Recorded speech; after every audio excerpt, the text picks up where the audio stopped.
Speaking of positives, what about the negatives? We were discussing Manchester United. What will you do to fix that club? It's a rebuild from the top down. I mean, not just the management, the hierarchy have got to take responsibility. You know, there's too many times, and I'm sorry to say, but they're looking over the shoulder at Sir Alex in the stand every time. What do we do? I'd like one of the managers to stand up. Jose tried it, and he was fighting a losing battle because the players are so powerful this day and age. They down tools whenever they like, whenever they feel like. Pogba throws his dummies out every time it suits him. And you can't do nothing about it because you can't sack players. You sack managers, you can't sack players. And players have got a lot to do with the downfall of Manchester United, not just the coaches. I asked this because you just mentioned about what Wolves have done, how they were smart in buying their acquisitions. Yeah. Why can someone like Wolves, who haven't had much Premier League experience in recent years, buy smart, but Manchester United can't run the manager has a plan. Sanchez, £500,000 a week. It's just throwing them at her. Do you remember when they dropped out after Sir Alex Ferguson left, and they dropped out the Champions League? Yep.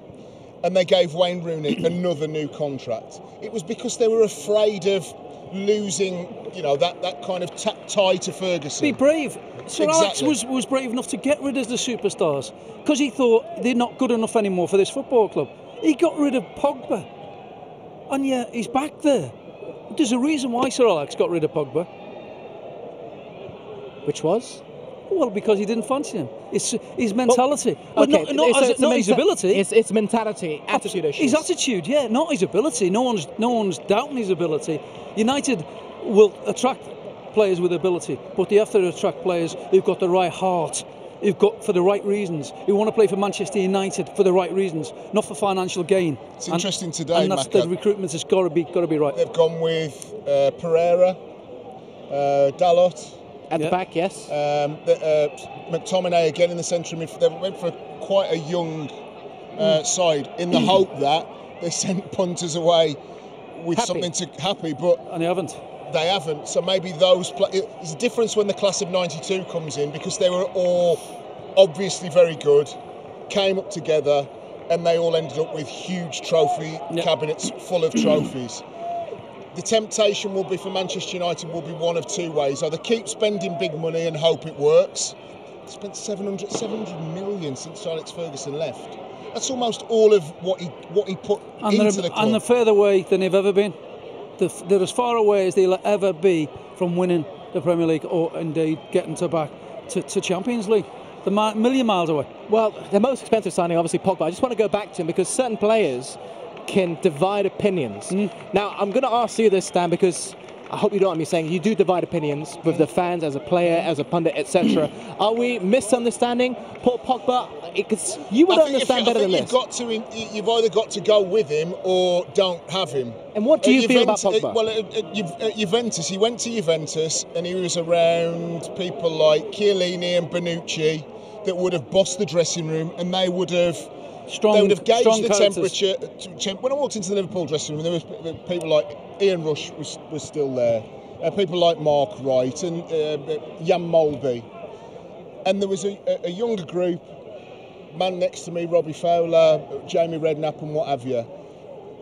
We didn't, and we should have, listened more to the seniors that were on their way out about the way of doing things. John Barnes was still very much there.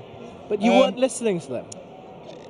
It's very difficult because if you've got you've either got the Manchester United group that were our peers, and we felt that we were equally talented as them, but they didn't do off the field stuff. They weren't, involved in adverts and this, that, and the other. Sir Alex Ferguson notoriously went in. I think dragged Lee Sharp out of which sent a message to the other players like Giggs and what have you. Well, Giggs was hiding. We were indulged a little bit. At Manchester United, Manchester City, Liverpool's, Tottenham's, you don't build your team around one player.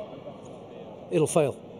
Because that one player doesn't turn up for whatever reason, then your team fails. And that is a bit unfair. The whole Manchester United advertising machine was, here we are, we've got this guy and we're going to... You got your marquee player, but you've got to look into it deeper than that, that a marquee player's got to be good enough to handle the Manchester United pressure. And it is the pressure. The players here today, no, that's 30 years, it's going to be next year. That's pressure. Every year that goes by, it builds. And you got to have players with the right attitude to deal with that in the dressing room.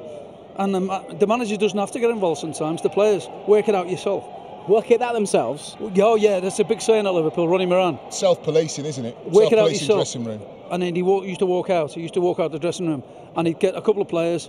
And Kenny used to say to me, when I was captain, he called me in, he said, blah, blah, blah, I want you to go back in, relay the information. You need to sort it along with the experienced players. Do the what did you do to sort it out? Well, you had a word and you shook a few up and said, you know, we better book our ideas up. You held court, basically. You do, players. It's your own court.